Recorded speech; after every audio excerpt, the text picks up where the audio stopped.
Assalamualaikum dan salam sejahtera. Baiklah, video kali ini adalah tutorial cara-cara untuk mendaftarkan pengangkutan ke dalam PPK dalam sistem PPHP ini. Okey, pengangkutan terbahagi kepada dua, iaitu pendaftaran kenderaan dan juga pendaftaran pemandu. Okey, pemandu dan kenderaan ini adalah didaftarkan supaya kebanyakan proses jual beli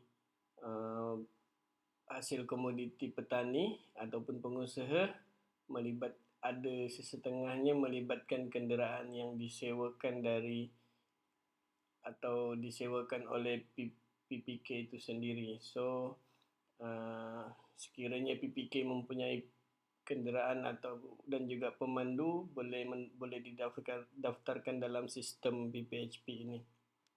Okey, cuma pendaftaran pemandu dan kenderaan hanya boleh dilakukan oleh kerani projek. Okey, saya ulang, pendaftaran pemandu dan kenderaan hanya boleh dilakukan oleh kerani projek. Sebagai contoh, kalau tuan-tuan log masuk sebagai pengurus besar,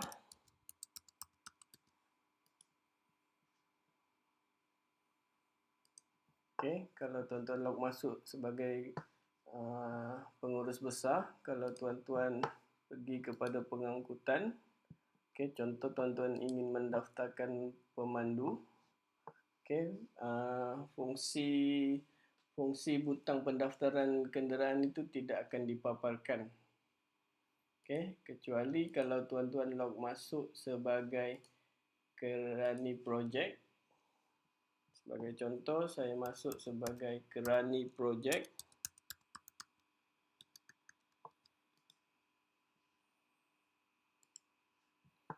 Okey, kalau tuan-tuan hendak mendaftarkan kenderaan, butang pendaftaran kenderaan itu akan dipaparkan. Begitu juga jika tuan-tuan ingin mendaftarkan pemandu, butang ni akan keluar.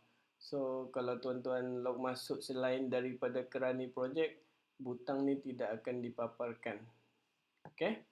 So, proses pendaftaran, kita cuba untuk proses pendaftaran kenderaan terlebih dahulu.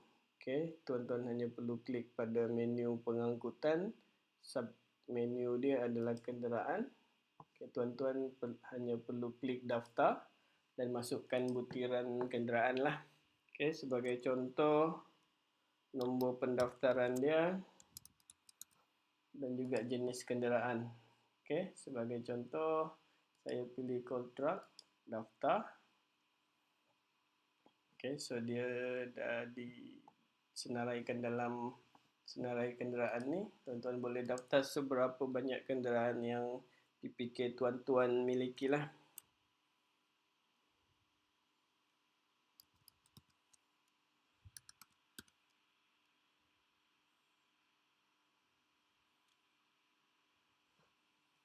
Okay.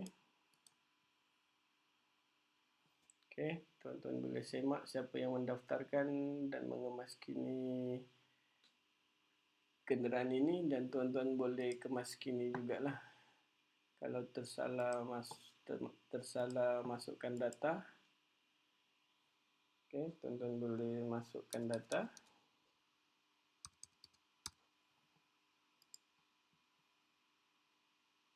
Okay, so secara ringkasnya itu saja. Tuan-tuan juga boleh menghapus maklumat ataupun menghapus kenderaan ini, hanya tinggal klik butang hapus ini dan klik ya, pasti atau batal lah. Sama juga seperti penghapusan data yang lain sebelum ini saya telah tunjukkan. Kalau kenderaan ini terlibat dalam mana-mana proses jual beli dalam sistem ni, dia tidak akan boleh dihapuskan, melainkan jika dia tiada data yang terlibat dengan kenderaan tersebut, maka dia boleh dihapuskan. Okay. So, begitu juga dengan Begitu juga dengan pemandu. Okey, untuk pendaftaran pemandu hanya perlu klik daftar pemandu dan masukkan nama pemandu itulah.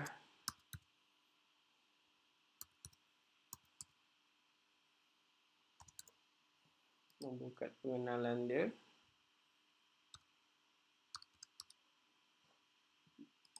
Nombor telefon dia.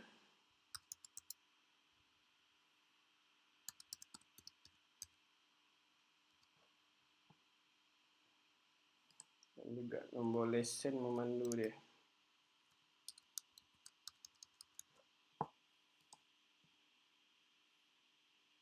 Okey.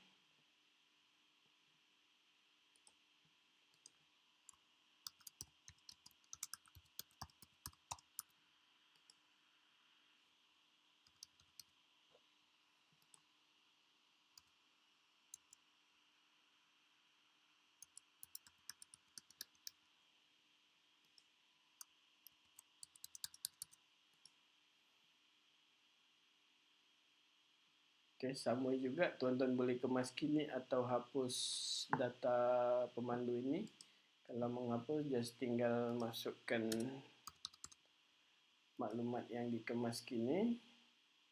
Dan kalau tuan-tuan ingin menghapus, hanya perlu klik butang hapus dan juga klik ya pasti sebagai pengesahan tindakan. Dan sama juga seperti kenderaan tadi, kalau data yang melibatkan pemandu ini wujud, maka dia tidak boleh dihapus, melainkan tuan-tuan semasa proses jual beli pemandu ni tidak mempunyai apa-apa rekod dalam proses jual beli, maka ia boleh dihapus.